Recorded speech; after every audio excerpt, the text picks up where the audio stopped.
That's right. You're a big fat phony!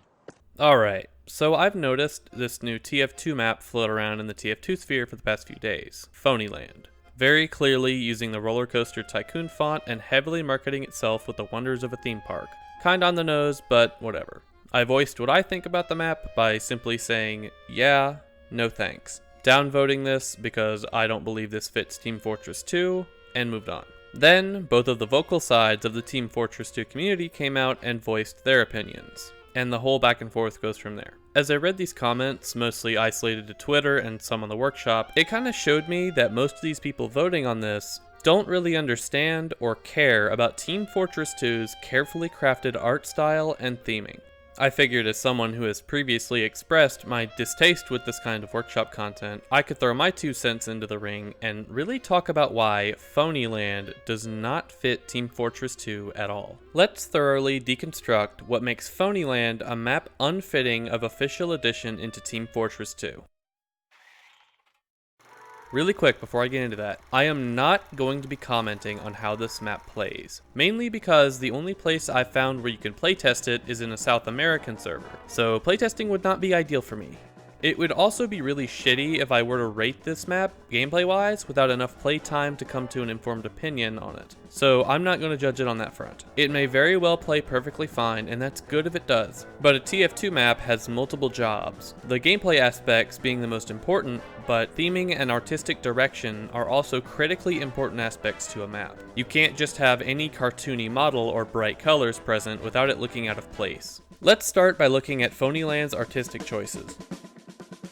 Team Fortress 2's art style is defined on the basis of readability, mainly for gameplay purposes. The art style was designed to keep the details minimal and simple, with a rule that the player characters and objective markers should be more saturated than the rest of the environment. The environment itself having more muted colors and a lower level of saturation. The red and blue colors used to paint opposing areas of the game world are analogous to one another as guided by this reference color swatch, with muted colors dominating and small areas of saturation used to provide further visual interest. The texture maps used on the 3D world are impressionistic and maintain a minimum level of visual noise. This is consistent with background plates found in animated films, particularly those of Hayao Miyazaki, in which broad brushstrokes appear in perspective, as if present in the 3D world rather than on the 2D image plane. We apply this same approach because we feel that its inherent frame-to-frame coherence has superior perceptual properties to an image space painterly approach. Phoneyland's choice in color does not abide by these rules. It has color as saturated as the mercenaries, which is not good for readability, nor is it good for keeping the original style of maps intact. This map is bright, and strays too far away from TF2's original artistic design by making the bright theme park way too eye-catching. Here's some examples highlighting my point. Notice how the clothing of the mercenaries nearly blend into the saturated colors. Nothing should match that unless it's related to gameplay objectives. Even then, it shouldn't go too far. This way! This way! Phoneyland fails at this because it doesn't keep its artistic choices in line with Team Fortress 2's original artistic design. Now let's move from artistic decisions to theming.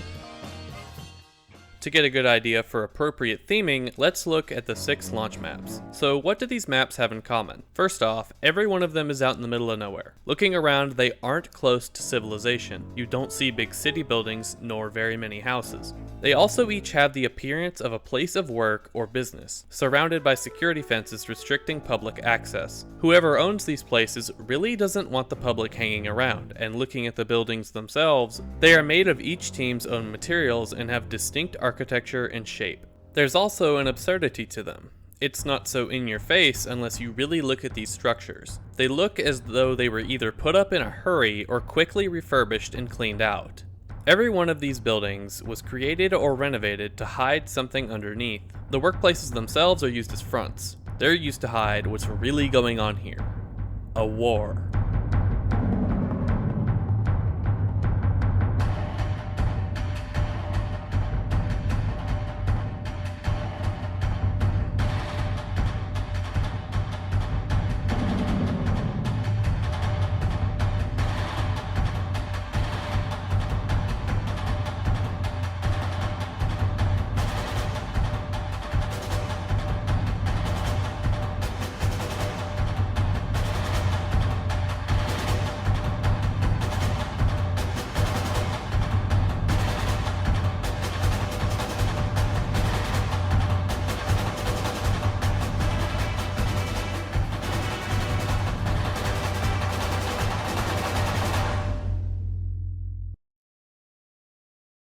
Let's look a bit closer. Granary is a seemingly insignificant grain and flour mill, but underneath you can see missiles pointed at the opposing side. Gravel Pit is an enormous gravel yard, not the kind of place you'd see very many people. The yard houses a giant laser deep in the middle of the fort.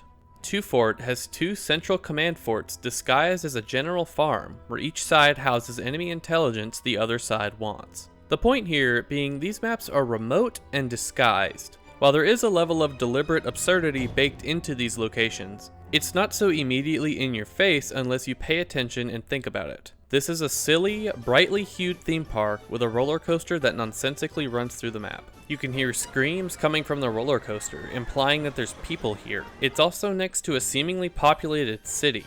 Phoneyland is so bright and nonsensical that it can't help but get your attention, which maps have previously implied they don't want.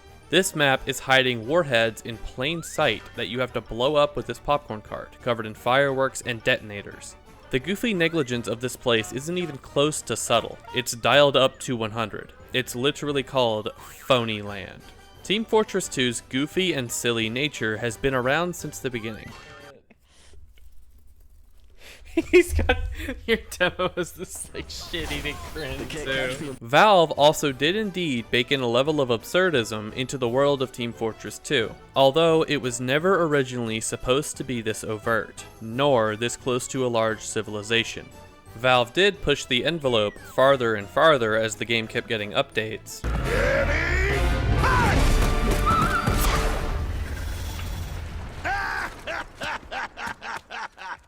Although it originally had a grounding and guidelines to it. Phoneyland doesn't work around these guidelines, but instead ignores them, breaking the uniting theme that the original design team brilliantly crafted. When introducing a new theme into Team Fortress 2, you need to ensure it fits the original design principles. It's not that new themes or environments cannot be introduced, they were. The Alpine being a good example. The difference between Phoneyland and Lumberyard is the Alpine was carefully crafted by the original art team to fit into the pre-existing world and style of Team Fortress 2. It didn't try to push the cartooniness or absurdity of the game further than it already was. It was added because the developers wanted to add a bit of variety, and they did so with other styles as well. Phoneyland wasn't created for this purpose. It was made to get attention. This goes beyond just this map. This is a wider issue in the workshop and content being added to TF2. Valve has created a system where they can lazily copy and paste content from the workshop. Especially in recent years, they have been picking more and more unfitting content for Team Fortress 2. Phoneyland is a good example of content being created for profit. It was created to put eyes on it so Valve will hopefully officially add it, simply so the creators get paid. This isn't speculation either. This map is overwhelmingly created by people who consistently get items into the game, some of which have bragged about getting paid and called the players annoying for wanting better. I can't blame them either. Why would they do better when Valve picks from them anyway? Valve creates no incentive for workshoppers to fit into the iconic Team Fortress style, and shows them and us that no matter what is created, they will pick it anyway, regardless if it fits the style or not. The TF was the first to really have the item thing and do a big community-based item workshop, right? And so we had to learn a lot about what our process was going to be, what we had to figure out what players were going to like. Yeah, at first the art team was really picky, right? We want to keep things, they worked so hard on making the TF2 art style and making everything cohesive and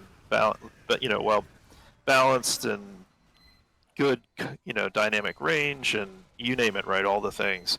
And then you look in the workshop and there's something that has a massive backing from the community and it violates a bunch of the stuff that the artists are comfortable with or looking for. And we had to figure what was interesting and valuable for customers more than for our team, right? And that took a while to kind of get right. And we don't always get it right, but we definitely just put on the side of fun.